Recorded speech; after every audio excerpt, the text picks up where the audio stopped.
Afternoon, everyone. So I'm here doing some traveling in the southwest part of the state, taking a little mini vacation, taking some time off from my usual stuff, and trying to drum up support for some of the initiatives we're having going forward to explain why it's so easy to get on the sex offender registry and who actually can get on there without actually committing a sex offense.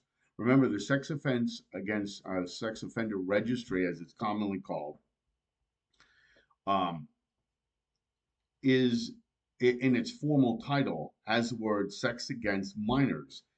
But there are many, many people who committed no sex offense against any minor.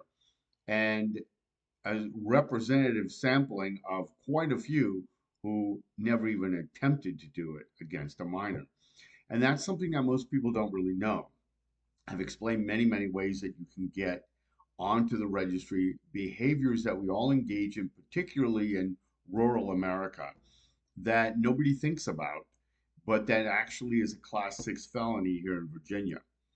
Well, to make it worse, of course, the Department of Corrections, whom I have gone after before, and really in all states, because the Department of Corrections' job is both to supposedly rehabilitate after they break you down. So they punish you, they break you down, and then they're supposed to build you back up. The problem is they don't know how to do either one very well. They're much better at punishment, obviously, but what they don't realize is mounting evidence suggests that just throwing people in jail isn't any good. Look at the war on drugs that we had for I don't know how many years, and they incarcerated many, many people for even small amounts of marijuana or drug. And listen, I'm not a drug user. Um, I'm not an abuser. I drink very little. I've never tried a cigarette, a cigar, chewing tobacco, a pipe, you name it. I haven't tried it. Certainly never had a drug that I've eaten, chewed, injected into my arms, sniffed, anything, anything of the sort. But as I've gotten into this with my own case, I have discovered the layers and layers of crap that is simply institutionalized without any kind of real scientific basis for it whatsoever. So here's a new thing I learned this morning. Just before I met with somebody who is an influencer in this particular community, two in fact, and here's what I learned. If you are on the sex offender registry, you cannot have an at home video visit with your children. Um, Presumably, this refers to, and it's a little vague in the regulation. I've looked up the law on it, it's still a little vague, but essentially, you have to get approved to see your own children. You cannot, if you're home and having a visitation, be able to visit with your own children via video. Let me explain what that means. So let's assume, for example, as many people are, depending on what you're convicted under, the Department of Corrections can force you to move out of your own home and move someplace that is so much distance away from children. Of course, children are everywhere. So it would be where you would reasonably expect children to be, but even that gets a little sticky too. Because what people don't know is the Department of Corrections exerts extraordinary control over the lives of people and the probationers. And I've talked about several of those, not only in my case, but in other people's cases. And probation officers, some of them are very, very good and very conscientious, and some are very, very power hungry. And of course, it has to do with the character of the individual. And so the Department of Corrections, though, has a policy that says that if you are at home and you are apart from your child, you cannot even do a video conference with your own child.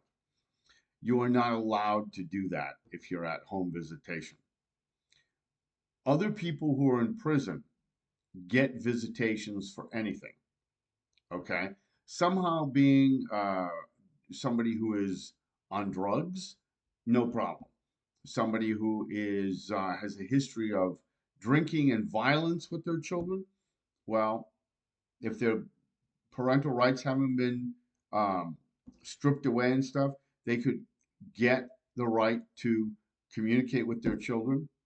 Now, of course, the child may not want to communicate with the parent, but it's very, very important that you allow people who are parents, people who haven't done anything with their own child or with any other child or haven't even tried to continue to communicate with their children. Otherwise, you're doing irreparable psychological harm to all parties. You're damaging that family unit. You are doing, it doesn't matter what they did, okay? Maybe they did something, but they can't heal if you don't give them the space to heal. They can't talk through with their children, this is why I did this, and I shouldn't have done it, and this is why, if you don't allow communication. And they can't be physically present. So the next best thing is a medium, very much like what I am engaging in right now. And so it is torture in a way. It is cruel. It is unusual punishment. Now, I know the trolls out there will say, well, they deserve that and stuff. But again, I asked the question, how many years and for what sorts of things and in what sorts of activities do you want to perpetually punish people? How long is this going to go in duration? What sorts of things are we going to talk about that we can't allow people to do, even after they have gone through their convictions and they have been adjudicated? They've gone through the breaking down and building up thing that Department of Corrections does so poorly, right?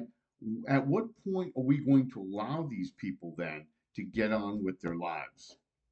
And instead we continue to punish them. And you have states like Arizona and Florida that have lifetime probation. Some states like Washington and Oregon, I believe, call it community custody. Okay? Community custody. Just think of custody. We think of custody in terms of arrests. Okay? So even after you've been punished, the verbiage requires you to be punished even more. I mean, it's maddening what it does to people. And this cannot do anything but damage people's psyche.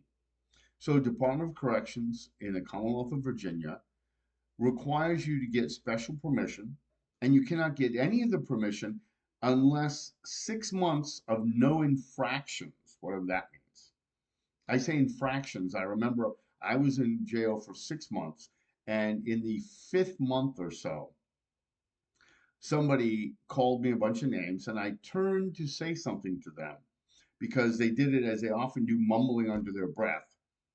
And that person went and claimed that I attacked them. And by the way, remember, I'm 5'7", I weigh 160. This guy was 6'4", and he probably weighed 280 minimum. And I was the aggressor. No, he was the aggressor. But we both got locked away for 3 days.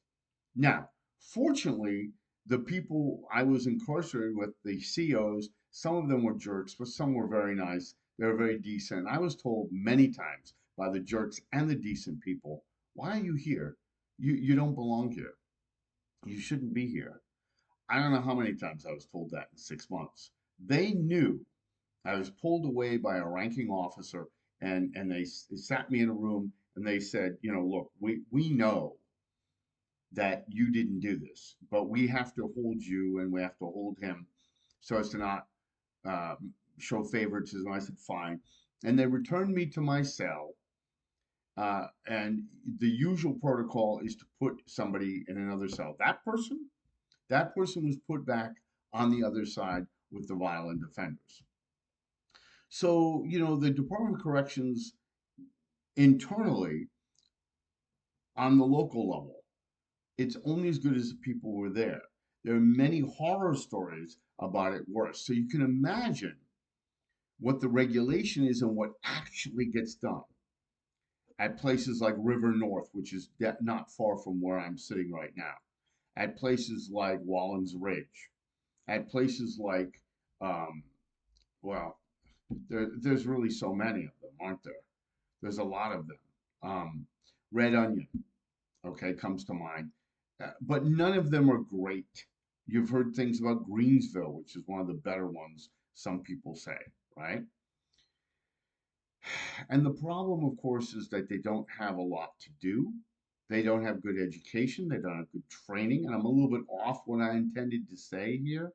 But having that lifeline, is so important. And we have to fight constantly with many advocacy groups like RIHD to make sure that they get phone calls, that the phone calls aren't full of extortive fees, that commissary has some nutritional options in there for people. Maybe they can buy apples or something like that. Anything to give them better quality nutrition, anything to give them an opportunity to have an outlet where they can engage their mind in something practical. Okay. Because they're all over the map, blurring the lines between punitive and the punitive punishment mission statement and the rehabilitation mission statement.